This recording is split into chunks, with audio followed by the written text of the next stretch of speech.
तर रुपाली चाखणकर कसपटे कुटुंबियांच्या भेटीला गेलेले आहेत।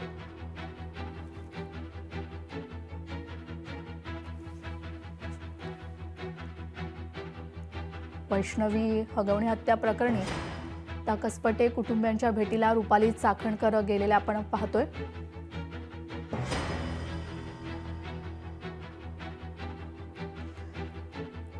रुपाली चाखणकर कसपटे कुटुंबियांशी संवाद करताना आपल्याला पाहायला मिळतंय।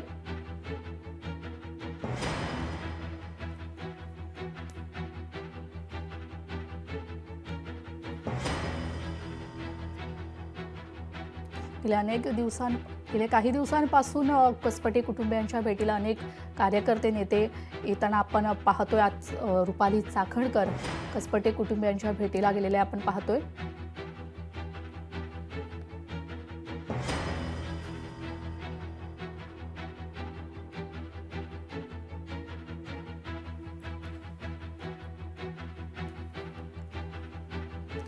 चंद्रशेखर बांगे आपल्यासोबत फोन लाईन वरून जोडले गेले आहेत। चंद्रशेखर, रुपाली चाखणकर आता कसपटे कुटुंबियांच्या भेटीला गेलेत का? अधिकची माहिती।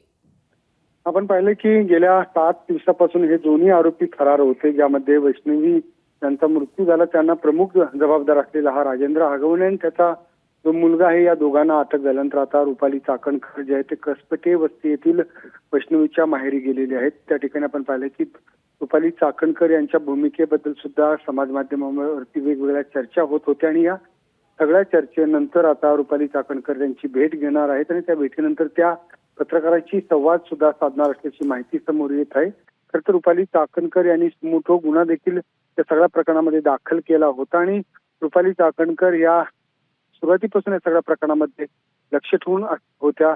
तर या सगळ्या आता अटकेच्या कारवाईनंतर त्या आज त्या कुटुंबाशी भेट घेत आहेत, कसपटे कुटुंबाची भेट घेत आहेत। त्या भेटीमध्ये त्यांच्याशी नेमकं काय बोलणं होतं हे सुद्धा पाहणं महत्त्वाचं असणार आहे आणि या सगळ्या भेटीनंतर रुपाली चाखणकर माध्यमांशी संवाद साधतील। धन्यवाद चंद्रशेखर, तुम्ही दिलेल्या माहितीसाठी।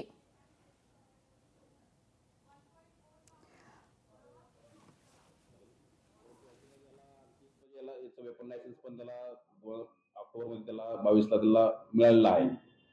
तर ती सुद्धा आपण पुढची कारवाई त्याच्यामध्ये वेपन सुद्धा करत आहोत। सर, पण मग जो निलेश चव्हाण आहे, जसं तुम्ही सांगितलं की रेकॉर्ड वगैरे गुन्हेगार आहे, पण आपल्याकडे वारजेला याच्या आधी फक्त 376 चा तो एकच गुन्हा होता जो पत्नीने फिर्याद केली होती, बरोबर?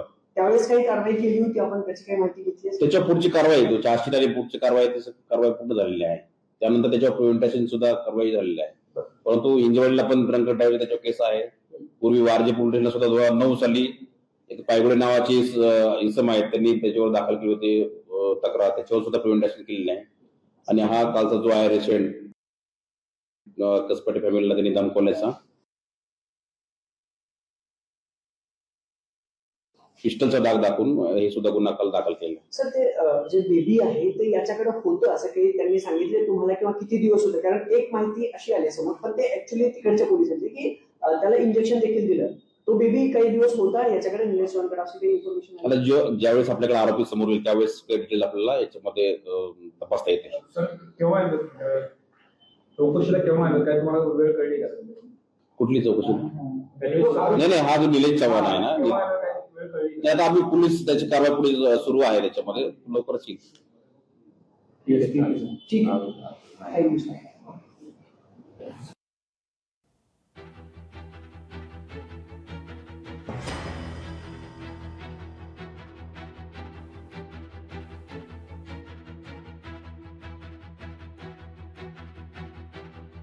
कसपटेंच्या घरी गेलेला आपण पाहतोय।